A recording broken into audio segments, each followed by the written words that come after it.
This is disrespectful. The Bleacher Report just came out with its most overpaid players in the league, and a certain Bengal was on the list. We'll discuss what they had to say, why they came to such a reasoning, and if it's really true that the Bengals have one of the most overpaid players on the roster. Welcome to the jungle. This is Isaac Coffman with Bengals Digest. Happy to see all you Bengals fans. This is game week. We are just in the thick of the season started. We want to hear from you guys. If you are a Houday Nation fan, smash that like button, show us some love, and comment below your thoughts on the game coming up against the Cleveland Browns. We are so close, days away. So excited to get that started. As a Bengals fan, you got to feel the excitement. This is a big year for the Bengals. They got a lot of their guys re-signed. They are locked in and ready to go. Well, one such player that they signed in the off season made a list, and it's not usually a good list that you want to be on. The Bleacher Report just came out with its most overpaid players list. And who made that list but T. Higgins, one of the wide receivers that they signed in the offseason. Last year, he had the franchise tag. He was not happy with his contract situation. He wanted some long-term security. Well, he got it this year. A 4-year, $115 million contract that is 40.9 guaranteed. So a pretty big payout. You got Jamar Chase, who had a bigger contract, but still considering, a lot of people will say that T. Higgins is that 1B. He's not really the wide receiver number 2. And if you even ask Jamar Chase, you ask T. Higgins, they view themselves that way. They are 1A and 1B. So this is interesting. I can get the logic. It's interesting that there's a list. Sometimes you find these lists and you go, oh, I didn't even know there was such a thing. But that was from the Bleacher Report. Here is what they had to say, the reasoning on why they feel T. Higgins is one of the most overpaid players. This is coming from Brad Gagnon. He said the 26-year-old's production hasn't matched that of most top 12 paid receivers. He has yet to reach 80 catches, 1,100 yards, or 10-plus touchdowns in a season. Durability is also a concern. He's missed multiple games each of the last 2 years. However, the Bengals are realistically locked in for at least $58 million over the course of the next couple of seasons. It looks like a major overpay, but if he helps his team finally capture a championship, it won't matter. Okay, some interesting points. I get what he's saying. He's pointing out the durability that has been the knock on Higgins. He has missed some time the last few seasons. If you look at the stats, it's actually surprising, but he has not had 80 catches or 1,100 yards in a season. Keep in mind, again, this is a guy that has Jamar Chase, who has been really that stat go-getter. I feel like Higgins, again, is that 1B, but a lot of the time, he's not going to jump out as much on the stat sheet. He does. I think it's a give and take. One game you might see Higgins take off. One game you might see Jamar Chase take off. If you look at these stats, though, it's kind of funny. With the offense they run, you figure that Higgins isn't going to always light it up. They kind of go through Joe Burrow, which Chase is going to be that number one target for him.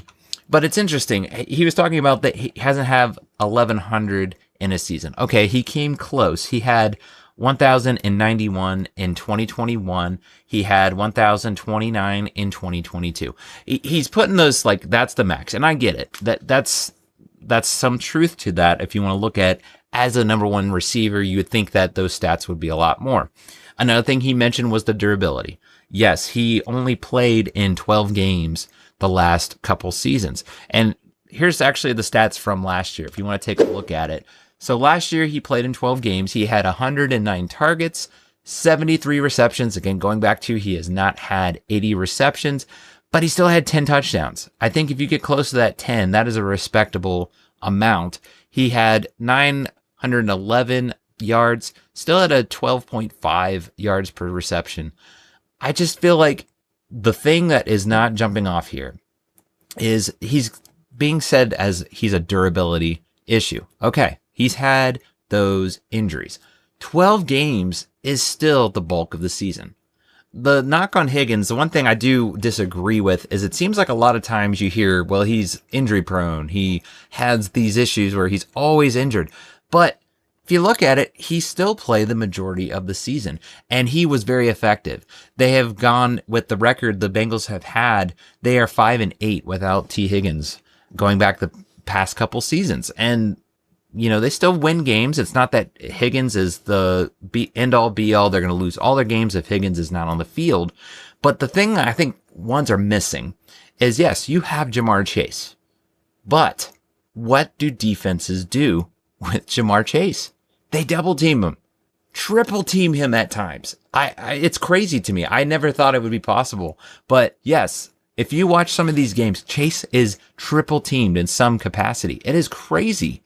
That is how dangerous Jamar Chase is. And the thing about Higgins is he is the ideal 50-50 receiver. If you put him one-on-one, he's one of my top picks. I'm going to trust Joe Burrow to put it up there, and Higgins going to come down with it. He's got the arm length. He's got the speed.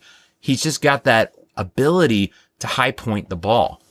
That's exactly what you want to complement a guy like Chase. That's just this playmaker. He's elusive. He's fast and just, again, the top receiver in the league. The ratings just came out that Jamar Chase is the highest rated wide receiver, and for good reason. He was the Triple Crown winner last year. So what do you do with that? You get a guy like Higgins to pair with him. Because imagine if they didn't have a guy like Higgins. Now, the Bengals have talent on this roster. I agree. I think Yoshavash, I'm excited to see what he does this year. Jermaine Burton was kind of that guy that I feel like if Higgins didn't get re-signed, he was going to be one that stepped into that role. Certainly other guys could step up, but you have a proven commodity in Higgins. And I go back to, he is a guy that Burrow relies on. If it's third and long, if it's that last play, last drive of the game, and you've got to score, it feels like Higgins is that security blanket for Burrow. And that happened with the Broncos game last year. Just Higgins took over. He took over the game on that last drive. It was just so much fun to watch. So yes, I get the argument of he might be one of the most overpaid, but I don't get it. I don't think that's true. Say what you will, maybe they could have spent the money in different ways. I've heard that from certain fans. Why did they pay so much in their offense, paying Joe Burrow, paying Jamar Chase and Higgins? It is a lot of money. I agree. But if you're going to go all in, if you're going to double down on something you are good at, why not? I don't think it's an entirely bad thing, because the offense is what's going to dictate how the season goes. As much as we've talked about the defense and last year, how if they would have played better, they would have made the playoffs. It's the defense's fault. It still comes down to that offense. If this offense is not humming like it should, if it's struggling, it doesn't matter. When you don't have a guy like T. Higgins, with whatever you want to say, he's injury prone, 12 games. If you're going to tell me that they have a chance to win 12 games this year, every single game, not necessarily they're going to win all 12, but if Higgins plays 12 games and all those games, they are in it, sign me up. I think it's worth every penny to get a guy like that to pair Jamar Chase and T. Higgins, have a dual threat, and then you have all your other weapons. You have, again, Yoshavash right there as your number 3. Those guys are just going to be left open. What do you do? What do you do if you double team Chase and you double team Higgins? I mean, it's just, to me, I don't feel like he's overpaid. Even though he has had those injuries, he is still produced. Maybe the stats don't show it that he's this monster number 1 receiver, but if he's on any other team, you betcha he's a number 1. That's been the consensus. That's what a lot of people will agree, is that he is a number 1 receiver. And for the Bengals to have not one, but 2, a 1A and a 1B, let's go. I'm so ready. But we want to hear from you guys. Do you think Higgins is one of the most overpaid players in the league? Comment below your thoughts, or any other players you think are overpaid or maybe overrated in that capacity. Also, comment your excitement for the season. What are your expectations?